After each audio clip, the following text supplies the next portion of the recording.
I want to address something you may be hearing people talk about. It's the idea that institutional investors are buying up all of the houses. Well, they're definitely buying up some of them. It's not all, not even by a long shot. And even the ones that are owned by investors, they aren't the type of investor you might expect. So we know how I like a good chart, so let's check one out. This chart shows who owns all of the single-family home rentals. Basically, homes someone else owns but rents out. There are four main types of investors, but I want to focus on two right now.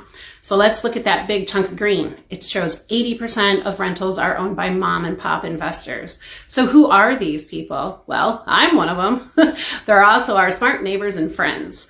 They either bought a second home or they chose to rent their last house out instead of selling it when they moved.